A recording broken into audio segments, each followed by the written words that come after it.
What's up, tribe? How you guys doing? I hope you like this video. And what was it? See, I said it wrong. Go ahead and hit that subscribe button. I hope you like this video. This is gonna be your review of Queen Sugar, season 4, episode 11. And y'all know we only have after this what 2 more episodes before the season is over. And this episode, we learned some important information in this episode, but the rest of the episode, blah for me. It's prom night. Mike and Kiki are doing the whole picture thing with the family. Nova is it's am I the only one that's mad that Nova and Charlie made up? I'm not ready for that. But anyway, I think my anger was I don't know. But Nova's there, and Aunt Vi's there, so they actually in the same room together. But Aunt Vi threw a little shade at her. We find out that Kiki is going to be going to Tulane on a full scholarship, and Micah is going to Harvard. And so Hollywood says something to the effect of he gonna become the next Henry Louis Gates researching their roots. And and Vibe was like, I think we done had enough roots researching going on around this piece. And it was sort of an uneasy laugh, but um we find out that they're gonna do a pre-party. They're gonna pre-game at a hotel room, and then they're gonna go to prom, and then they're gonna post-game at the hotel room. And so, Hollywood, he ain't let that get past him. Hollywood, hit Michael with a little bit of, look, I was your age once too. I ain't gonna get on you too bad. Just be responsible. You know what that means. Michael was like, he is, they good. So they go off to prom. And then we have a little family moment where, Charlie is just reminiscing, she getting ready to be an empty nester, and she just reminiscing on that whole thing. And Vine Hollywood leave, and they leave her with Nova. And so they get to talking about the campaign and everything. And Nova says, you know what? She said, look, I got something for you if you want to use it. And she gave her that portfolio. Remember a couple of episodes back when she went on that show that researched her roots. And remember when they showed her that portfolio and she got very upset. And they were like, well, can we use this on the show? And she was like, absolutely not. And we on the show they revealed to her that she had an aunt. That wasn't the information that she told them they couldn't use. And a couple of reviewers weren't really, anyway, I ain't gonna go there. But that was not the information. The information was what Nova gave Charlie in that portfolio. And we're gonna find out a little bit later on, but baby, that's a humdinger. We're gonna get there. Um Ralph Angel is with Joie's mom. Desi? Joie's mom. They're having a play date with Blue, and we find out that Ralph Angel has been sort of ducking and dodging her ever since the night that Darla had her relapse, and he got that information, and he stood her up, and he apologized for standing her up again, but he told her, look, things are just really complicated for me right now. She was like, yeah, all right, then. All right. So a little bit later on, they get to talking, and he tells her, he said, look, I ain't been honest with you. Last couple of weeks I've been with Darla. She had a relapse, and I've been with her. And Joanne's mama's reaction was well, is she okay? Sorry to hear that. But she was also hitting him with the what that got to do with me kind of thing. And he told her, he said, look, you are a wonderful woman, and and of course whenever the sentence starts there, what's coming next. He said, but you know what I've learned about this is when she hurting, I'm hurting. When she bleeding, I'm bleeding. And as much as I want to move on, I still love her. And Joa's mama was like, I tell you what, I wish all the best for Darla, for Blue, for you. But I am much too special, important, whatever the word she used, to play second fiddle to anybody. He said, no, you are. She said, oh, I know I am. She said, we'll work out something with the kids. I said, damn you, Ralph Angel. You done messed this up. And I knew it. I told y'all in last week's review that whole situation with Darla was a way to open up the door for Ralph Angel and Darla to get back together. I'm telling y'all, anyway, they get on my nerves. So I just did not. I didn't want them to get back together, and I definitely don't want them getting back together under these circumstances because again, she's coming out of a relapse. She's vulnerable. She's raw. She just learned about. However, our opinion is about what she found out or the information. She's processing that. Now is not the time for her to get involved in a complicated situation, which is what this is going to end up being. But whatever, whatever. Um, Charlie, we found out there's a town hall meeting. I mean, not a town hall meeting, a town hall debate. It's like a town hall going on with the two candidates between her and Jacob. Now, Jacob had been calling her the whole time that they were doing the whole prom thing, and she wasn't taking that man's phone calls. Um, Nova's down to they're going to have it at the diner. So Nova's down to the diner helping Charlie, practice, get her talking points together or whatever. And oh boy sends Nova a text saying, "Hey, I'm coming to town to see you for your birthday." And baby Nova face lights up, and you can tell that her and Charlie are really back in a better place because Charlie teases her about it and tells her you're blushing, and and when she tells Charlie what that he's coming to see her, visit her for her birthday, Charlie was like, "Well, look, go ahead."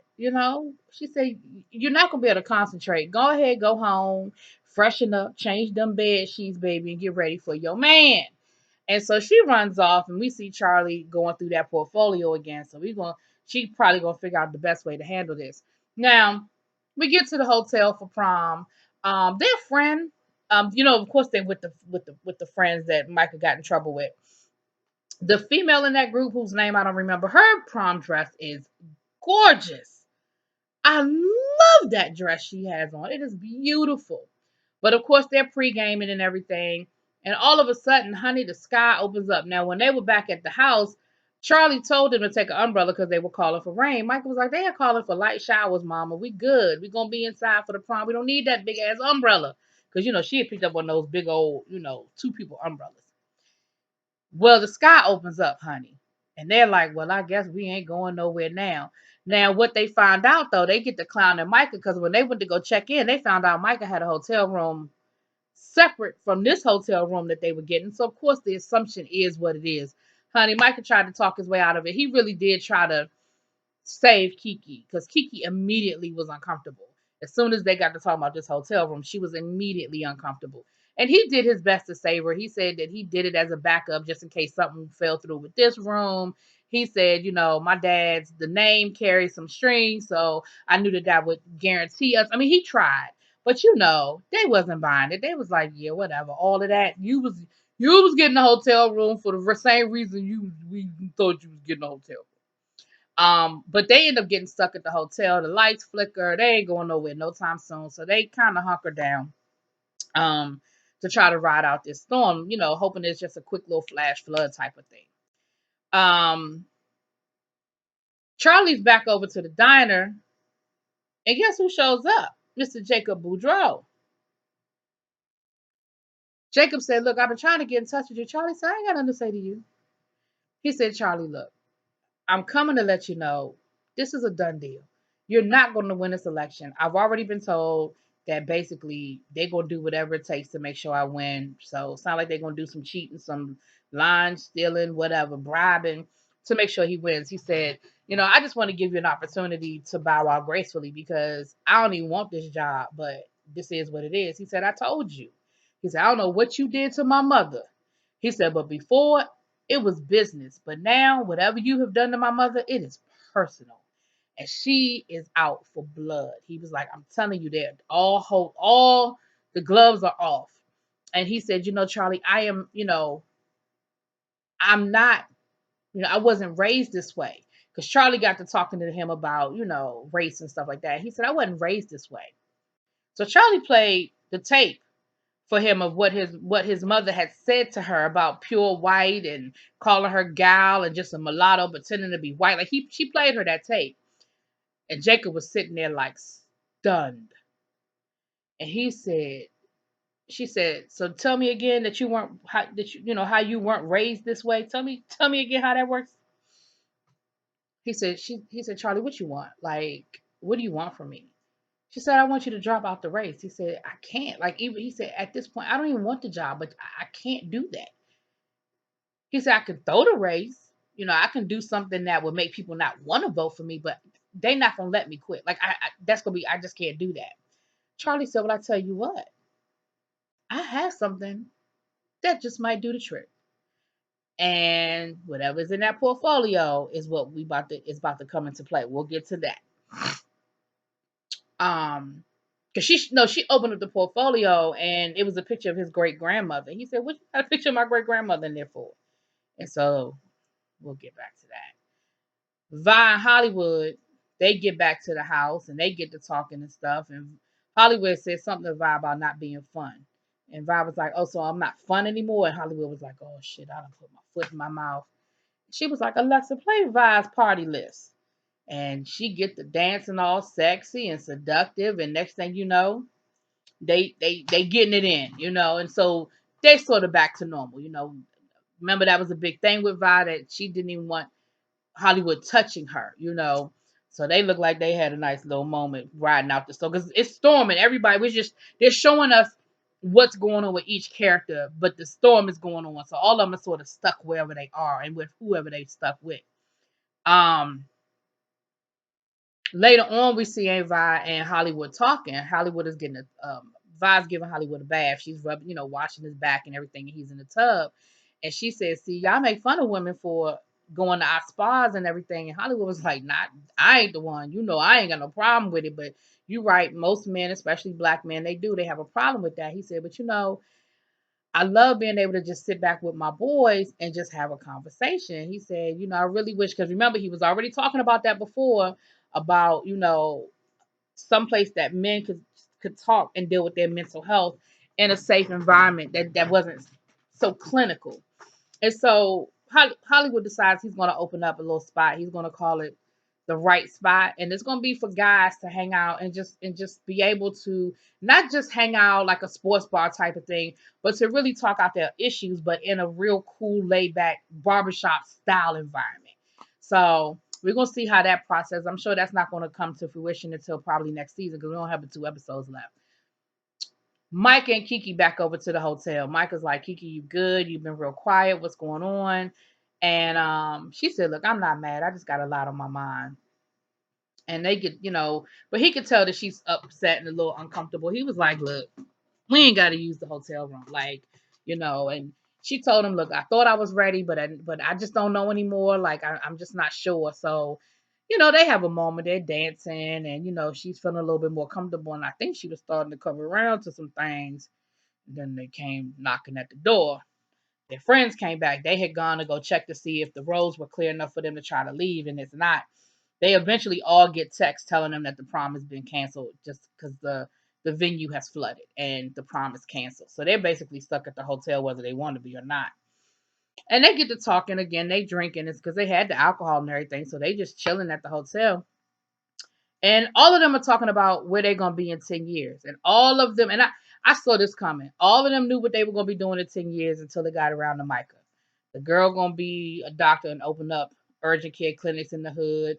The boy going to be a lawyer. He going to open up bail bondsmen for guys who, not guys, people who can't make bail. The other guy's going to be a music producer. He going to be winning his 5th Grammy. Kiki is going to be an artist, having her exhibit at the National Gallery of African American History and all these wonderful things. Get the Micah. Micah was like, yeah, I don't know. He was like, I like my photography, but I know that basically what's going to be expected of me is to do something respectable, like be a stockbroker or something. And so, of course, his friends are looking at him like, and, unfortunately, guys, you don't have to have the answer at 18. Like, you don't. You just got into one of the most prestigious colleges in the world. Go and see what it's about. Figure it out. But of course, we put these, especially kids who are overachievers. I mean, getting into Harvard is an overachiever, or great. I don't know if overachiever, but y'all know what I'm saying. He's convinced himself that he has to have the answer. He has to have it figured out, and he doesn't. And it's okay that he doesn't. But you can see that he's really stressed out about it. And what's going to end up happening is Micah ass ain't going to no damn Harvard. He's gonna take a year off. He's gonna do a gap year to go find himself. It's gonna be something with Micah, because that whole conversation let me know next season Micah ass ain't gonna be in Boston. Now I don't know what Micah gonna be, but it ain't gonna be Boston. But whatever. Back over to Nova's place. They get stuck in the rain. They were supposed to go out to her favorite restaurant for dinner, but they end up getting stuck in the rain. And so he said he's gonna cook for her, so he get to cooking and they having a good time and they all flirty, flirty and all cutesy, cutesy. And he asked her, he said, look, do you really think this can work? And they get to talking about the distance and maybe that works for them and blah, blah, blah. They have sex, and when they get done having sex, he was like, look, I'm moving back. He said, look, I would rather commute to Baton Rouge to work and stay here to make this relationship work if you legitimately think we have a shot to make this work. That's what I'm trying to do. So that's what's going on with them, honey. I ain't dragging this out because I'm still mad. I ain't still mad at Nova. I shouldn't say that. But I ain't dragging that whole thing out. So then we get to Ralph Angel. And he done went over to Darla's house. He done bought her some soup. Darla said she said, thank you, for today and for yesterday and the day before and the day before. And they get to talking and everything. And he said, when you gonna see Blue? And she said, I'm just not ready to see him yet. So it's been 2 weeks, because this has been 2 weeks since her relapse. So it's been 2 weeks since she's seen Blue. And see, this is what I'm talking about right now. This is what I mean. You don't think that you're ready to see your son. You're not ready to see your son yet. You proceed to have a conversation with your son's father about, do you think we'll ever get back together? See, that shouldn't be your priority right now. Your priority right now should be, because she said, I'm just not ready to face him yet. I just want to make sure before I see him that I'm strong enough. Then that should be your focus. You and Ralph Angel's relationship should not be before you making sure you're good enough to see your son. See, that's what I'm talking about, you guys. It's not so much, I don't hate, I hate the idea of the two of them getting back together, but that is part of the reason why I hate the idea of the two of them getting back together, because Darla's priorities are fucked up. They just are. And so they have this whole moment, they sitting on the couch eating the soup, and and she leans on him and he holds on to her for a minute, and then he pulls back, and then that's when she says, um, do you think that there ever be a chance for us? And he hems and he haws, but he basically tells her, I'm not gonna say no. I ain't gonna say yes, but I'm not gonna say no. But no, no. She ain't seen her son in 2 weeks, and she still doesn't feel strong enough to sit down and have a conversation with her son. But she ready to take you back in that bedroom and get it in. No. Anyway, I ain't dwelling on that. Y'all go on over to Spiller Boy TV, because I know he gonna lay in the Darla. If you ready to see more, y'all go on over there. I know half of y'all gonna go over there anyway, but the other half, y'all go on over there, because that's about to be real ugly. Anyway, last but not least, the storm has, I think that's everybody. The storm has passed over, honey. It is now the next day. Charlie calls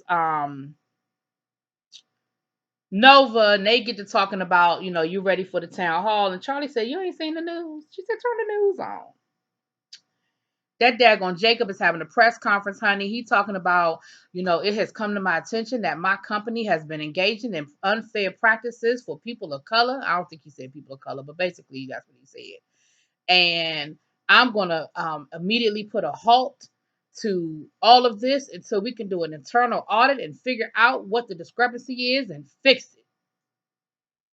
Furthermore, some information has just come to light that I found out that my great grandmother was black. I said, say what? Say what? And she was passing as a white woman. Not only was she passing as a white woman, she's a borderline. I said, what? I had all kinds of thoughts about what was in that portfolio, and I figured it had something to do with an illegitimate child. I thought that there was an illegitimate child somewhere down the line. I ain't see that one coming, honey. I did not see that one coming, baby. baby. And Nova said, but she said, how is that going to help you win the election? Because maybe he'll get more of the black vote now because of this. Charlie said, She said he about to lose 25% of his vote off the of just outright racist off the break. She said, and then he's going to lose a lot of the black vote because they're going to feel like he's pandering to them at this point based off of his newfound blackness. She said, and that should be enough for me to get enough of the votes to sway my way to win the election. And Nova was like, that's tricky. She said, that's risky and that's tricky, but it could work. Let's make it work. Make it do what it do. So that's where we left off, honey. So we'll see what this pick. We got 2 episodes left. Baby. But I ain't see that one coming. That one got me, y'all. That one got. Did y'all see that one coming? I didn't see that one coming. Anyway, let me know what y'all think. Drop it in them comments. Peace.